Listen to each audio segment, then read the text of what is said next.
Society don't like વિલેન્સ. સમાજને દુષ્ટ, હલકટ, નાલાયકો ગમતા નથી.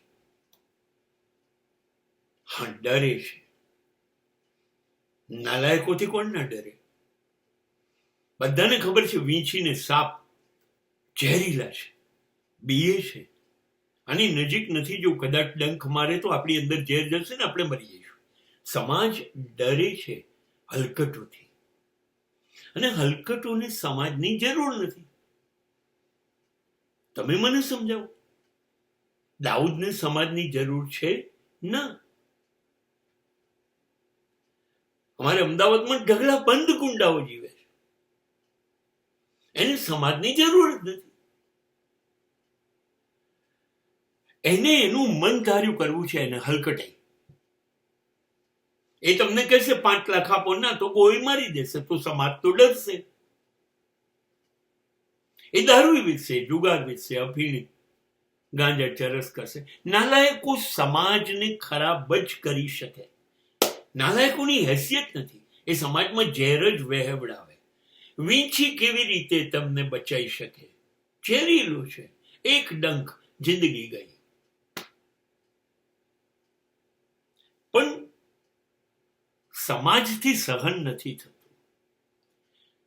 તમે ગમે તે બહાના કાઢો કે મારી જોડે આમ થયું એટલે મેં આમ કર્યું, આમ થયું એટલે મેં આમ કર્યું. નહીં નહીં નહીં, તમારી જોડે ખોટું થયું, કબૂલ. પણ એનો અર્થ એ નથી કે તમે હવે સમગ્ર સમાજ સાથે ખોટું જ કરશો. એક વખતે કર્ણએ મૃત્યુ વખતે છેલ્લે કૃષ્ણને પૂછ્યું હતું કે કુંતીએ ગેરકાનૂની રીતે મને જન્મ આપ્યો, મારો વાંક? દ્રૌપદીએ હું લાયક હતો તો સ્વયંવરમાં મને ના પાડી તારે ભાગ નહીં લેવાની, મારો વાંક? કુંતીએ મને સૌથી મોટો ભય હતો તો સ્વીકાર્યો નહીં, 5 પાંડવોને, મારો વાંક? મારો વાંક શું?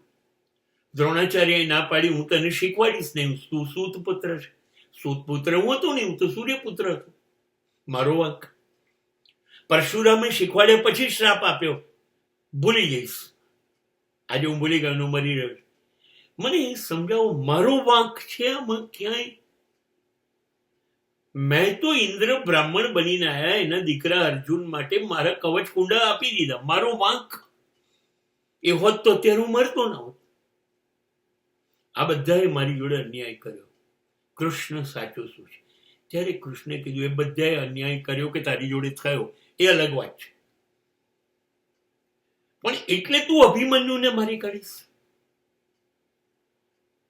એટલે તું તારા 5 ભાઈઓને મારી નાખીશ? તારી સાથે અન્યાય થાય એટલે તું સમાજ જોડે વેર લઈશ? એવું કેવી રીતે થઈ શકે?